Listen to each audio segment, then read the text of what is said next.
Okay, then let's start. Let's get going. Uh, we were doing this last point, the vocabulary of political philosophy, constructing a political reality through choice of language. This is what we were doing. And if you remember that, if you basically remember what I was saying, uh, you look at Karl Marx, who looks at capitalism as having served a positive purpose for some time, but he says it has stopped serving that positive purpose. It has now started serving a negative purpose, which is the exploitation of the working class by the capitalist class. That is what Karl Marx claimed. Contrary to that claim, about the very same capitalism, you have somebody like Max Weber, who's also a German, who says that capitalism is a legal, rational framework. And since it is a legal, rational framework, what happens is that it has inbuilt mechanisms such as laws agreed upon by the people. These people are not following arbitrary laws. They are following laws that have been agreed upon by themselves. So we talk about things like the constitutions, which many people say are nothing but social contracts among the people of a country. So if we have these kind of things, then what happens is that any dispute that might come can be uh, any dispute that might come can be uh, cleared up in a court of law. So rather Weber emphasizes this point that you know uh, capitalism has these inbuilt checks and balances. If you've done your separation of powers, and it also has legal remedies, and these legal remedies are based in rational thought. That is what we find Max Weber arguing. And along with him, the Frenchman, Emile Durkheim. I talked to you about him yesterday. Emile, Emile, Durkheim, Durkheim. Durkheim says that society can be divided into mechanical solidarities. Now, I didn't explain this word solidarity. No society can be called a society if there isn't solidarity. Okay, solidarity is people being connected to each other. It's only because people are connected to each other that you can have a society. If people are not connected to each other, then there is no such thing as a society at all. So if you take, I'm sorry, my throat's giving me. If you take the case of even animals, lions have a society, elephants have a society, but tigers do not have a society because they are solitary. Okay, so society comes with solidarity. So now what is being argued by people like uh, Durkheim is that there are two ways in which you build this solidarity. One is a mechanical way in which you build solidarity. That mechanical way is for Durkheim mainly compliance to laws which are of a religious nature. He says maybe there was a time when people understood why those laws were created, but most of the time people follow religious laws without understanding why they are following those laws, or without understanding why they are actually there in the first place. You take one example, say when you go to a temple, most people break a coconut. Why do people have to break a coconut in a temple? Sorry. Why do people have to break a coconut in a temple? What is the significance of this?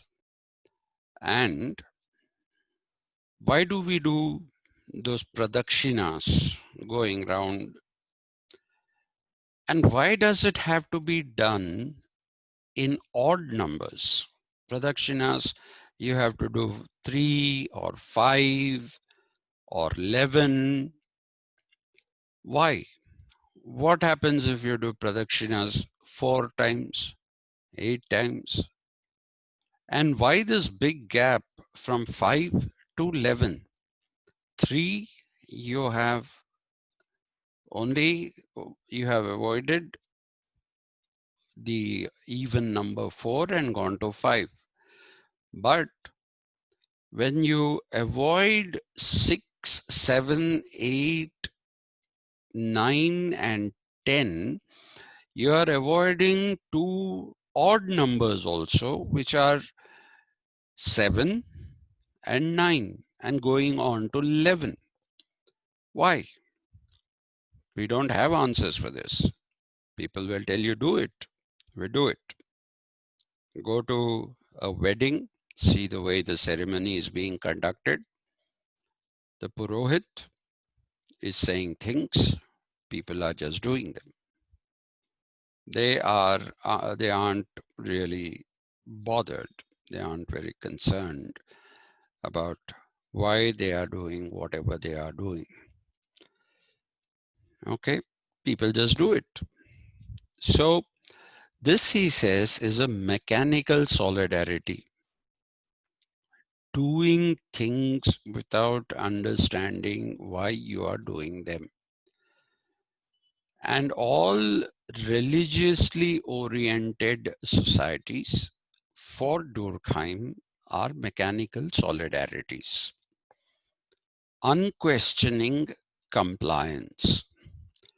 He basically argues that organic solidarities are different from mechanical solidarities in the sense that when you're talking about organic solidarities, you are invoking the rational component of the human being. You're talking about why there should be a certain law, why there should not be a certain law. Okay, and all this is based in an agreement among people.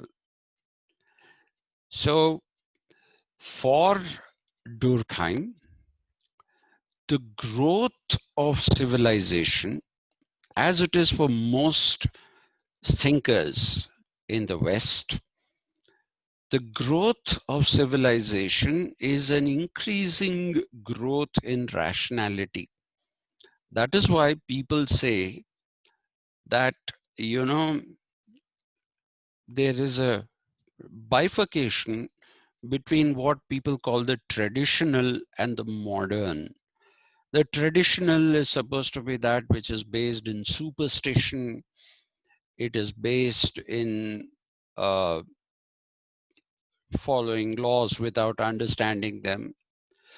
Whereas the modern is where you are rationally asserting or ascertaining for yourself if something is right or something is wrong.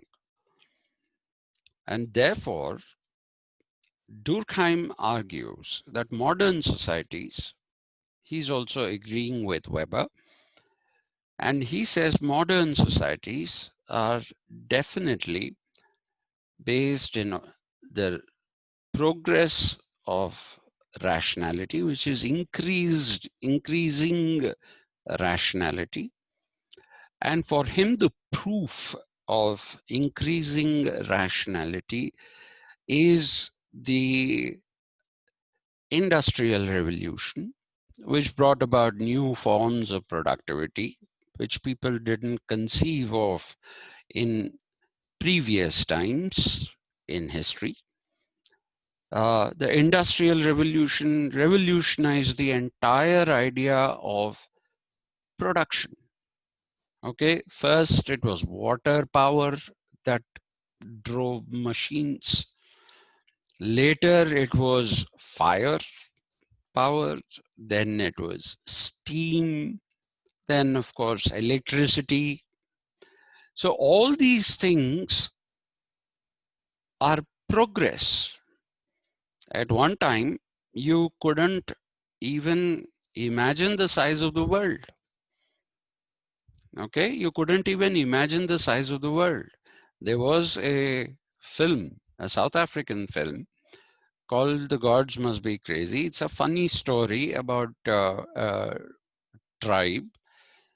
Some drunk pilot in an aeroplane throws a beer bottle down, and that lands on a big mound of sand so it doesn't break.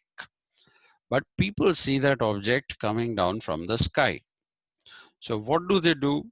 They think that this is something which is fallen from the sky and it is not a good omen. It is not good for us. So they entrust the responsibility of throwing this object away from the world. Because in their tribe, they can see, when you see into a distance, you see the horizon, the sky, and the earth seem to meet, right? So they thought that is the place where the world ends. So they tell him, go throw this whatever object, which is a bottle, essentially. And they say, please go and throw it away and come back. Now, the rest of the movie is a comedy, and I don't want to go. I'm not telling you stories of a movie, but that particular point is pertinent. That people did not realize, even today, tribals cannot. We say Adivasis. Adivasis don't resonate with the idea of India. Okay, they don't really understand it. Okay, go to Konda Reddys in Telangana and try to tell them that this is India, and they won't understand what is India. Okay, because their life is the forest. They are forest dwellers. The forest is what gives them things to eat, things to build their homes. And so if you talk to them about political nationalism, cultural nationalism, they won't understand any of these things. So you see, that would be taken as a case of backwardness. Okay, and with the progress in rationality, with the discovery of new continents, which is America, both the Americas, the North American continent and the South American continent, and Australia. So people discovered new lands which were not known hitherto. So people thought we are progressing. At one time, it took months to go from, not months, it took about a month to travel from Europe to America after it was discovered by boat. Now, you can do it in less than 8 hours. You can fly. People didn't think you can fly. Okay. We are not flying, but we are sitting in a contraption that flies. And initially people thought whatever it is that is flying will only be something that will carry one person or two persons. Then suddenly you see that you have these jumbos like the Boeing 747, and if you see the Airbus A380, which is a double decker. So there are, it is, if you take out all the amenities from that, it can transport 800 people, the A380. Okay. So that big an object, people never dreamt could fly, stay in the air, and travel with some speed. Now, if you look at even ships, people didn't think you could build metal ships. They thought wood floats. So they were quite happy to basically uh, build boats with wood, and they used the power of water, or they used the power of the wind to sail. But nobody dreamt of these monstrous ships which are capable of carrying huge tonnage of cargo. How do they even float, these metallic objects with that much weight in them? So that is the discovery of the human beings. People can go into space. That also happened. People can go into space and come back with the space shuttle and reuse that. Previously, you went in some capsule and then came back. You had to land in an ocean and you were picked up from there. But with the space shuttle, it started landing like an aeroplane. So all these are seen as developments of human rationality. And Durkheim believed that such a rational human being is capable of building what he called organic solidarities.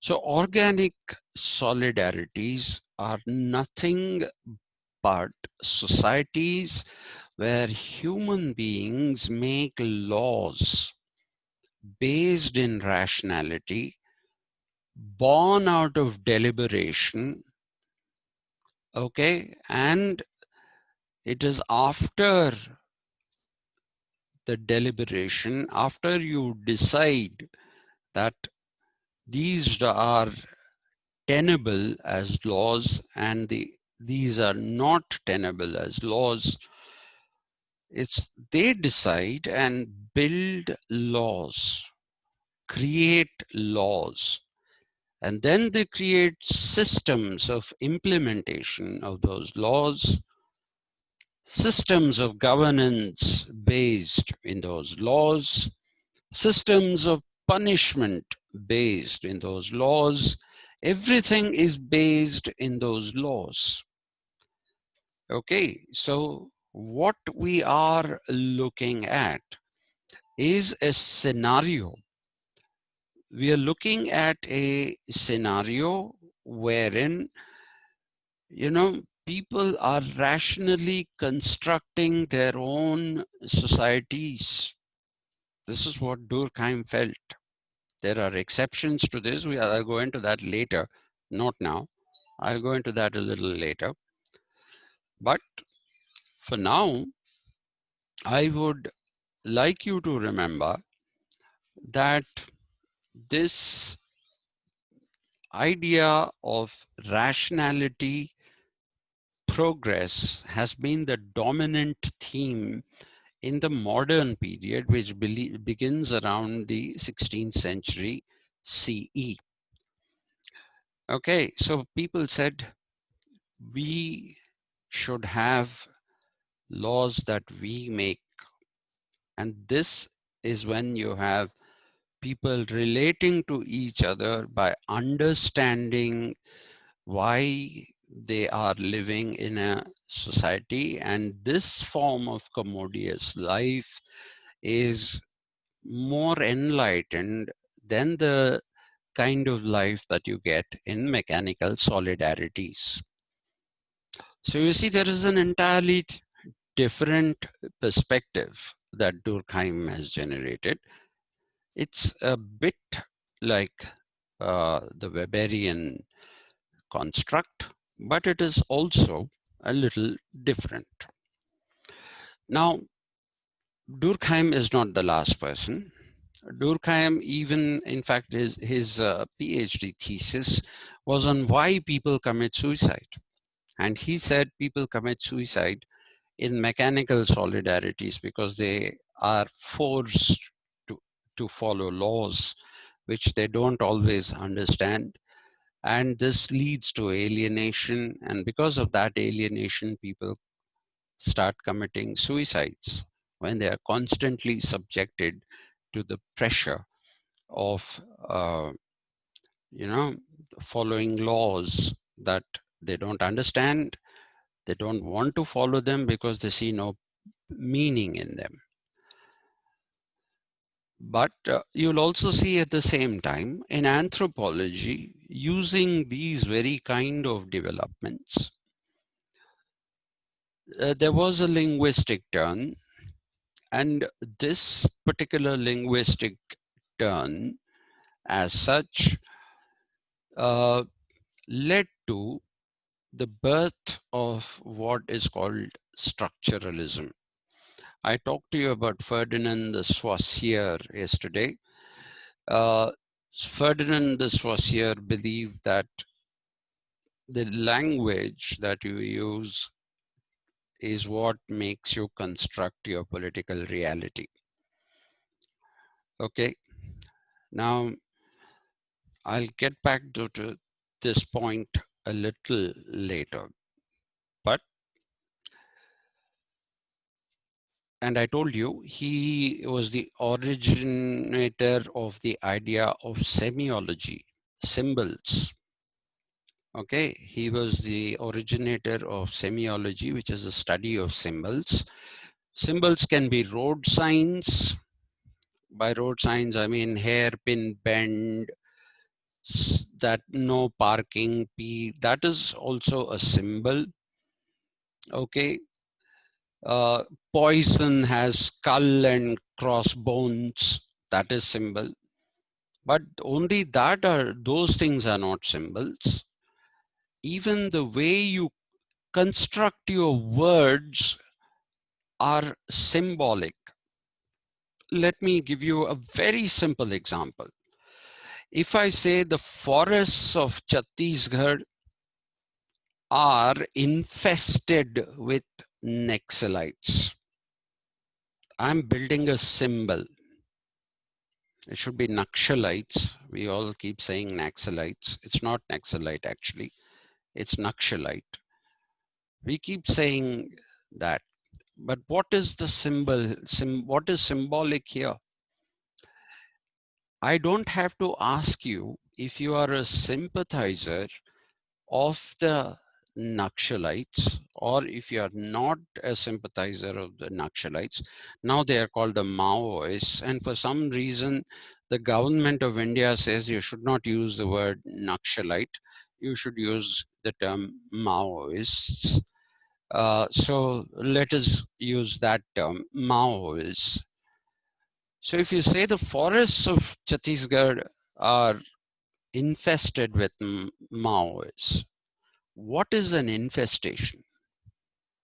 An infestation, you must understand, in the Christian sense of the term, is a house being taken over by a demonic spirit, a demonic, demonic, demons, demons. Demons are entities from hell. They are not ghosts, mind you. Ghosts are the spirits of those who have died and not gone to the other world. But demons are those who are the creations of Lucifer. So infestation for the Christians originally meant that a house was taken over by one demon or several demons or whatever. So a demonic infestation was what it meant. But later on, when people found that this is probably just lore and not really anything real, that word has been used to say, for example, if you have woodworm in your wooden furniture and your wooden wardrobes, so you would say, I have an infestation of woodworms. Okay, or you'll say, I have an infestation of ants. I have an infestation of cockroaches.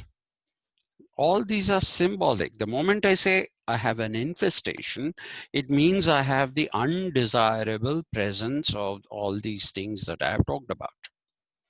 So if you use the term infestation in the context of the Maoists, then already you have made a statement.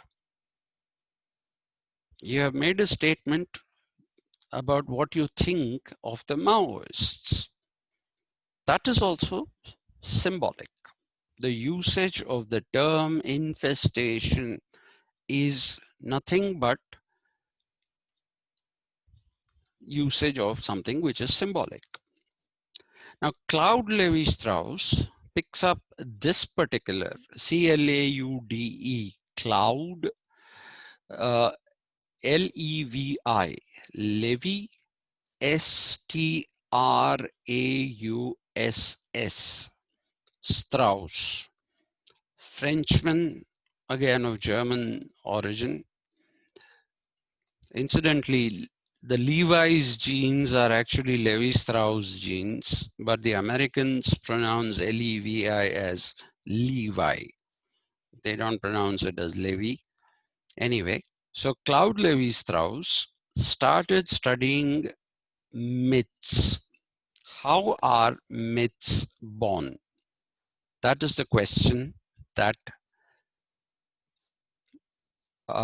MYTH. He says mythology need not be from the past.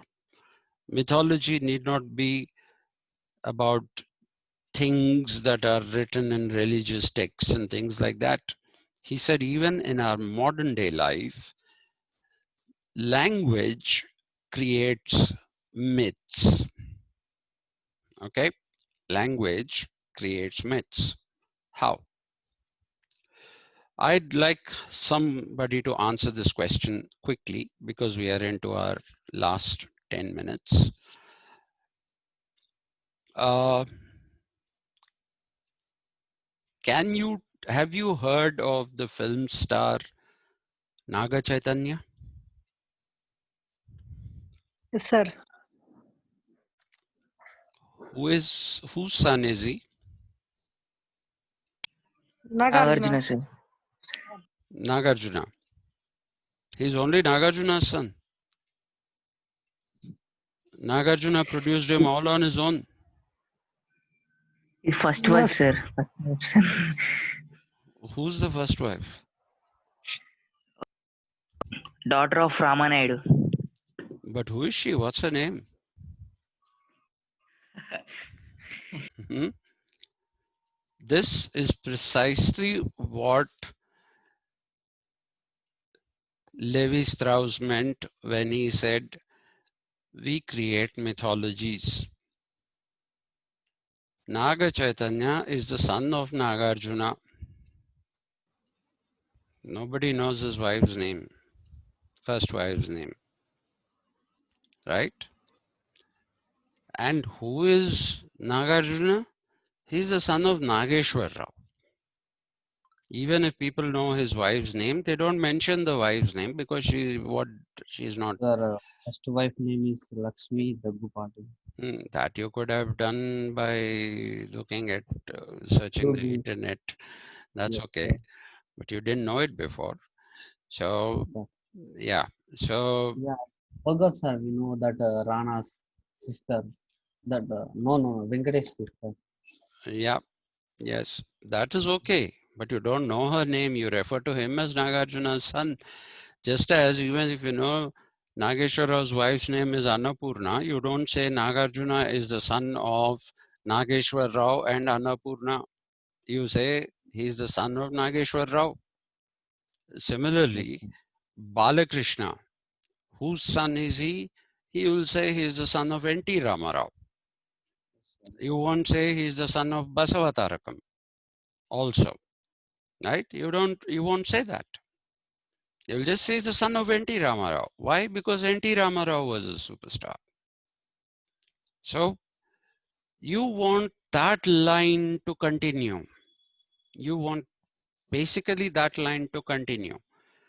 Hari Krishna, his son becomes Junior N.T. Ramarao, and because he has N.T. Ramarao's name, he becomes extremely popular. So this is one kind of myth construction where you project somebody as the son only of one parent without invoking the other parent at all. Okay, everybody says, I get these forwards from Modi Bhakts, you know, they say Jawaharlal Nehru made Indira Gandhi the prime minister. He didn't. That itself is a myth, first and foremost. It was the syndicate in the Congress that made her the prime minister. Then Indira Gandhi made Rajiv Gandhi the prime minister, which she didn't. She died and the Congress made him the prime minister. And then when Narasimha Rao ruled, people like, what is his name, Arjun Singh and N.D. Tiwari were not happy. So they brought Sonia Gandhi.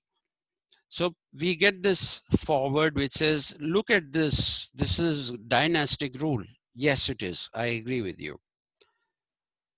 What I don't agree with is look at Modi. He has not given anything to any member of his family. How many people know what is Modi's family in the first place? People say he has a wife. He has not denied it.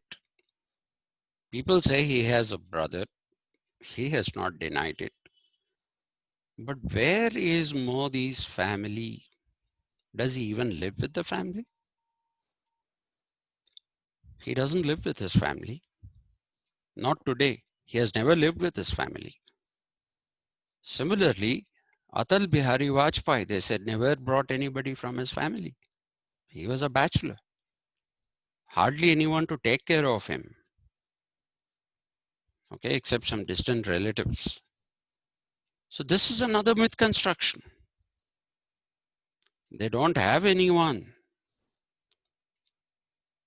And it is the Congress party that kept on putting the Gandhis. Even today, after Rahul Gandhi stepped down, Sonia Gandhi says, I have had enough. I don't want. They're still saying, please, please, continue, continue. The Congress fellows are falling at their feet. So why are you blaming those people when there was a chance to build another leadership, which is what P.V. Narasimha Rao was trying to do. At that particular time, you people again brought this, I mean, the Congress people brought this family back. Now, when the family wants to step down, they don't want them to step down. So, all these nuances are the usage of language, and that's how we should understand there is this construction of political reality, which is also based in myths. And another myth uh, writer about myths, his name is Roland Barthes. It is in English, Roland, R-O-L-A-N-D, B-A-R-T-H-E-S, Barthes, but he's a Frenchman, and it's pronounced Roland Barthes. Roland Barthes also talks about myth construction. He talks about wine, okay? And he says, what is wine? Wine is one form of alcohol. It is one of the easiest alcoholic brews to make. Okay, it doesn't take too much time, it doesn't take too much effort. It's the easiest, unlike whiskey, which takes a lot of time. Sometimes it needs 20 years and more. So he says wine is the cheapest to make. But the world over, it has been portrayed as a connoisseur's drink. The rich, the famous, they drink wine. How did they do it? I'll talk about this tomorrow. We are ending now. So tomorrow I'll finish off this unit, okay? And we'll move on to this second unit. Actually, I don't want to do the Indian political thought part now. I just want to finish a few of the, let me decide about that. Whether I want to do Indian political thought, doing these together is not a very good idea.